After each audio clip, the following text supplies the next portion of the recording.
வணக்கம். ஸ்ரீ ஆண்டாள் பாதம் பணிந்து, திருச்செந்தூர் வேலவன் பாதம் பணிந்து, ஸ்ரீ பகவான் ஜோதிடம் நேயர்களுக்கு அன்பு வணக்கம். நான் உங்கள் ஜோதிடர் மணிகண்டன். சனிப்பயிற்சி பலன்கள் 12 ராசிகளுக்கும் நம்ம பார்த்துட்டு வந்துட்டுருக்கோம்.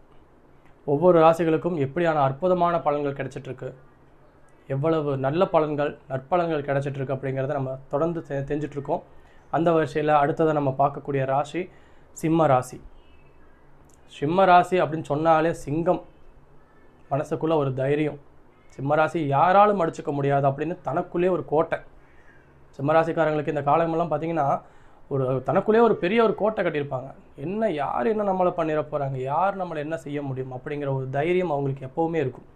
ஏன்னா ராசிநாதனே சூரியன். அப்போ அதற்கு உண்டான வீரியம் அப்படிங்கிறது அவங்களுக்கு இருக்கத்தான் செய்யும். சரி, சனிப்பயிற்சி சிம்ம ராசிக்கு எப்படி இருக்கும்? உங்களோட சிம்ம ராசிக்கு பொறுத்த வரைக்கும் சனி பார்க்கக்கூடிய இடங்கள் 2ஆம் இடம் தனம் குடும்பம் வாக்குஸ்தானத்தை பார்க்குறாரு. அடுத்தபடியாக பார்த்தீங்கன்னா 5ஆம் இடம் பூர்வ புண்ணிய ஸ்தானத்தை பார்க்குறாரு. அடுத்ததாக 10ஆம் இடமான கர்மஸ்தானத்தையும் சனி பார்க்குறாரு. அப்போது இந்த காலகட்டத்தில் சிம்ம ராசிக்காரங்களை பொறுத்த வரைக்கும் இப்போ தான் கண்டக சனி முடிஞ்சிருக்கு. அதான் படாத பாடுபட்டிருக்கேன். குடும்பத்துக்குள்ளே ஏகப்பட்ட பிரச்சனை, ஏகப்பட்ட குழப்பம். கணவன் மனைவிக்குள்ளே ஒரு அண்டர்ஸ்டாண்டிங் ஒற்றுமை அப்படிங்கிறதே கிடையாது. போதுண்டா சாமி, என்னடா வாழ்க்கை இது அப்படிங்கிற அளவுக்கு சிம்மராசிக்காரங்க அனுபவிச்சிட்டாங்க. நிதர்சனமான உண்மைகள். நீங்கள் வேணால் விசாரித்து பாருங்கள். நல்ல ஒரு அண்டர்ஸ்டாண்டிங் கப்புள்ஸ் இருப்பாங்க. ஆனால் அவங்களுக்குள்ளே பார்த்தீங்கன்னா ஏகப்பட்ட மிஸ் அண்டர்ஸ்டாண்டிங். கணவன் மனைவி பேச்சை கேட்கறதில்ல, மனைவிகிட்ட கேட்டால் கணவன் நம்ம பேச்சை கேட்கறதில்ல. இப்படியான பல பிரச்சனைகள் நடந்துகிட்ருக்கும். சரி, அது ஒரு பக்கம் இருக்கட்டும், நடந்து முடிஞ்சது. அடுத்தது இப்போ அஷ்டம சனிக்குள்ளே வந்திருக்கீங்க. இந்த அஷ்டம சனி என்ன செய்யும் அப்படின்னு கேட்டிங்கன்னா, மாவனை நீ வாயை திறக்கக்கூடாது. சிம்மராசியா, வாயவே திறக்கக்கூடாது. தனம் குடும்பம் வாக்குஸ்தானம் 7ஆம் பார்வையாக பார்க்குறாரு. நேரடி 7ஆம் பார்வையில் பார்க்கக்கூடிய அந்த 2ஆம் இடம் அப்படிங்கிறது சுத்தமாக இருக்கணும், அமைதியாக இருக்கணும். வாயை திறந்தாலே எதுக்கு எடுத்தாலும் சரி சாரி, இந்த 2 வார்த்தையும் தாரக மந்திரமாக எடுத்துக்கோ. சரி சாரி. சிம்மராசியை பொறுத்த வரைக்கும் இந்த 2 வார்த்தை தாரக மந்திரமாக எடுத்துக்கோன்றது ஏன் சொல்கிறேன், 2ஆம் இடத்தை சனி பார்க்குறார். அப்போது இந்த காலகட்டங்களில் எதுக்கு எடுத்தாலும் வாக்குவாதம் வேண்டவே வேண்டாம். பொறுமையாக இரு. சனினாலே நீதிமான், நேர்மை, அமைதி, பொறுமை. அப்போது அவர் எப்படி இந்த குணாதிசயங்களை உங்களுக்கு ஒரு அதாவது இந்த பக்குவத்தை கொடுக்க தான் பார்ப்பார். நேரத்தில் எந்திரி, சுறுசுறுப்பாக இரு, ஓடி ஆடி வேலை செய்யி, மந்தமாக இருக்காத, சோம்பேறியாக இருக்காத. பொதுவாக சிங்கமோட குணமே அதுதான். வேட்டையாடி கொண்டு வந்தால் தான் நம்ம திம்போம். நாம் போய் வேட்டையாடி திங்கிறதுக்குன்றது நமக்கு பசிச்சா மட்டும்தான், அதுவும் அளவு கடந்த பசிச்சா மட்டும்தான் நம்மளே வேட்டையாட போவோம். அந்த மாதிரியான குணங்கள் கொண்ட சிம்மராசி பொறுத்த வரைக்கும் இந்த காலகட்டங்களில் அப்படி இருக்கக்கூடாது.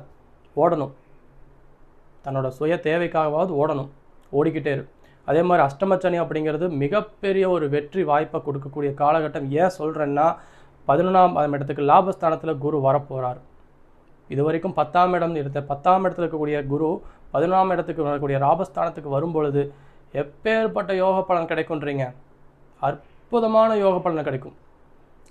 குரு 11ஆம் இடத்துல இருந்து 5ஆம், அதாவது உங்களுக்கு 3ஆம் இடத்தை முயற்சிக்குண்டான பாவத்தை பார்க்குறாரு. முயற்சி எடுப்பீங்க, வருமானம் அட்டகாசமாக வரும். அப்போ சனி பொறுத்த வரைக்கும் உங்களுக்கு கொடுக்கக்கூடிய பலன்களை கொடுத்துக்கிட்டே இருப்பார். வாங்கக்கூடிய அளவுக்கு ரெடியாக இருங்க. இந்த காலகட்டங்களில் கணுக்கால் சம்மந்தப்பட்ட பிரச்சனை, கால் சம்மந்தப்பட்ட பிரச்சனை, மூட்டு வலி, இதிலெல்லாம் ஏதாவது பாதிப்புகள் இருந்துச்சுன்னா நிச்சயமாக நீங்கள் ரொம்ப கேர் எடுத்து பார்த்துக்கணும். அதே மாதிரி தலைவலி, ஒற்றை தலைவலி, இந்த ஒரு சைடாக இருக்கக்கூடிய பிரச்சனைகள் இதெல்லாமே நீங்கள் பார்த்துக்கோங்க. வெயிலுக்கு அதிகமாக போக வேண்டாம். ஸோ அதாவது காடு மலைன்னு சொன்ன மாதிரி கடகராசிக்கு எப்படி சொன்னோமோ, காடு மலை குளிர்ச்சி இந்த மாதிரி இடங்களுக்கு அதிகமாக போயிட்டு வாங்க. சிங்கம் வசிக்கக்கூடிய இடம் அப்படின்னு சொல்லக்கூடிய காடு மலை. ஸோ அந்த இடத்துக்கு அடிக்கடி போயிட்டு வரும்பொழுது தனம் ரீதியான பிரச்சனைகள் உங்களுக்கு குறையும். அப்போது இந்த மாதிரி விஷயங்கள்லாம் ரொம்ப கவனமாக இருக்கணும். அதே அதாவது உங்கள் ராசிக்கு 5ஆம் இடமான பூர்வ புண்ணிய ஸ்தானத்தை பார்க்குறதால இடமாற்றம் அப்படிங்கிறது நிச்சயமாக ஒரு வாய்ப்பு கிடைக்கும். அற்புதமான வாய்ப்பு. வெளிநாடு போகணுமா, ரொம்ப நாளாக யோசிச்சுட்ருக்கீங்களா, போயிட்டு வந்துடுவீங்க. வேலை வாய்ப்பு, புதுசாக தொழில் தொடங்கணுமா, அற்புதமாக கிடைக்கும். குழந்தைகளுக்கு ஏதாவது தீராத பிரச்சனைகள் இருக்குதா, முடிவுக்கு வரும். குழந்தை ஏதாவது கிடைக்கணும்னு நினச்சிட்ருக்கீங்களா, குழந்தை வாய்ப்பை தேடிட்டுருக்கீங்களா, ரொம்ப நாளாக குழந்தை எப்போ கிடைக்குமான்னு யோசிச்சுட்ருக்கீங்களா, நிச்சயமாக கிடைக்கும். குழந்தை யோகம் அப்படிங்கிறது அற்புதமாக இருக்குது இந்த காலகட்டம். அப்போது நீங்கள் எதற்கும் பயப்பட தேவையில்லை. அஷ்டம சனியை பொறுத்த வரைக்கும் ஒரு கான்செப்ட் எடுத்துக்கோங்க. அதாவது எந்த சனியோட பாதிப்பு இருந்தாலும் முதல்ல ஒரு விஷயம் தெரிஞ்சுக்கிறது, மீன ராசியில் இப்போ சனி போயிருக்கா, அந்த மீன ராசியில் உங்களோட ஜனன ஜாதகத்தில் மீன ராசியில் ஏதேனும் ஒரு கிரகம் இருக்கணும். இருந்தால் மட்டும்தான் அதோட பாதிப்புங்கிறது 100%. கிரகங்கள் எதுவும் இல்லை என்றால் பாதிப்புங்கிறது ஒரு 30% மட்டும்தான் இருக்கும். அதாவது சனி கொடுக்கக்கூடிய பலன் ஒரு 30% தான். இப்போ அடுத்து வரது பார்த்திங்கன்னா ஒரு மேசராசி பற்றி சொல்லிட்டு இருக்கும்போது, மேசராசிக்கு ஜென்மச்சனியாக வராரு இல்லையா, அப்போ சந்திரனால் பிரச்சனைகள், சந்திரன் காரகத்துவங்கள், அந்த மாதிரி விஷயங்கள் பாதிக்கும். இதை பற்றி தனியாக நம்ம நிறைய விஷயங்கள் பேசி தெரிஞ்சுக்கலாம். ஸோ சிம்ம ராசியை பொறுத்த வரைக்கும் ஒரு வெற்றி வாய்ப்புங்கிறது கிடைக்கக்கூடிய காலகட்டம். எதற்குமே யோசிக்கக்கூடாது, தயங்கக்கூடாது, சுறுசுறுப்பாக இருக்கணும். இதுதான் முக்கியமான விஷயம். உடற்பயிற்சி அப்படிங்கிறது கண்டிப்பாக மஸ்ட்.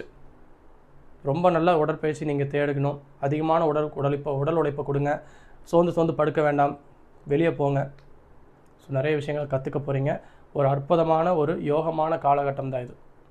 ஏதேனும் சந்தேகங்கள் இருந்தாலும் கூட தனிப்பட்ட முறையில் தொடர்பு கொள்ளுங்கள். அதற்கு அடுத்தபடியாக சிம்மராசிக்காரங்களுக்கு குபேர ஸ்தலம் அப்படின்னு சொல்லக்கூடியது, பொதுவான அந்த குபேர யோகத்தை கொடுக்கக்கூடிய அந்த முக்கியமான குபேர ஸ்தலம் ராமேஸ்வரத்தில் இருக்கக்கூடிய ராமர் கோவில் தான். அங்கே இருக்கக்கூடிய ராமரை வணங்கிட்டு ராம தீர்த்தத்தை நீங்கள் எடுத்துகிட்டு வந்து வீட்டில் முறையான வழிபாடுகள், செம்புலையோ வெண்கலத்துலேயோ பித்தளையிலையோ எதுலேயோ ஒன்று நீங்கள் அந்த தீர்த்தத்தை கொண்டு வாங்க. கடல் தீர்த்தத்தை கொண்டு வந்து உங்களோட பூஜை அறையில் வச்சு நீங்கள் முறையான தீபதூபங்கள் காட்டி வழிபாடுகள் செஞ்சுட்டு வாங்க. அந்த மனது அப்படிங்கிறது பணத்தை தேடி ஓட வைக்கும். பணம் எங்கே இருக்கோ அது தான் அங்கே தான் உங்களை ஓட வைக்கும். பணத்தை அதிகப்படுத்துறதுக்கு உண்டான மனோபக்குவத்தை உங்களுக்கு கொடுக்கும். நன்றி, வணக்கம். பகவான் ஆன்மீக ஜோதிட நிலையம். பல சித்தர்களின் ஆசியை பெற்ற பண்டிட் சிவராமன் ஜோதிடர் அவர்களின் வழிவந்த ஜோதிடர். திருமணமாகி பல நாட்களாகியும் குழந்தை இல்லை என்று கவலைப்படுகிறீர்களா? மனைவிக்கு கர்ப்பப்பையில் பிரச்சனையா? கணவனுக்கு ஆண்மை குறைவா? குலம் விருத்தியடைய வாரிசு இல்லையே என்று வருந்துகிறீர்களா? உங்கள் ஜாதகத்தில் புத்திர தோஷமா? குழந்தையின்மையால் குடும்பத்தில் நிம்மதி இல்லையா? ஏராளமான மருத்துவ செலவுகள் செய்தும் தீர்வு கிடைக்கவில்லையா? இனி எதற்கும் கவலை வேண்டாம். பாரம்பரிய முறைப்படி உங்கள் அனைத்து பிரச்சனைகளுக்கும் எளிதில் தீர்வு காணும் பகவான் ஆன்மீக ஜோதிட நிலையம். உடனே தொடர்பு கொள்ளுங்கள். தொடர்புக்கு 9043953737. பகவான் ஆன்மீக ஜோதிட நிலையம். பல சித்தர்களின் ஆசியை பெற்ற பண்டிட் சிவராமன் ஜோதிடர் அவர்களின் வழிவந்த ஜோதிடர். திருமணமாகி பல நாட்களாகியும் குழந்தை இல்லை என்று கவலைப்படுகிறீர்களா? மனைவிக்கு கர்ப்பப்பையில் பிரச்சனையா? கணவனுக்கு ஆண்மை குறைவா? குலம் விருத்தியடைய வாரிசு இல்லையே என்று வருந்துகிறீர்களா? உங்கள் ஜாதகத்தில் புத்திர தோஷமா? குழந்தையின்மையால் குடும்பத்தில் நிம்மதி இல்லையா? ஏராளமான மருத்துவ செலவுகள் செய்தும் தீர்வு கிடைக்கவில்லையா? இனி எதற்கும் கவலை வேண்டாம். பாரம்பரிய முறைப்படி உங்கள் அனைத்து பிரச்சனைகளுக்கும் எளிதில் தீர்வு காணும் பகவான் ஆன்மீக ஜோதிட நிலையம். உடனே தொடர்பு கொள்ளுங்கள். தொடர்புக்கு 9043953737.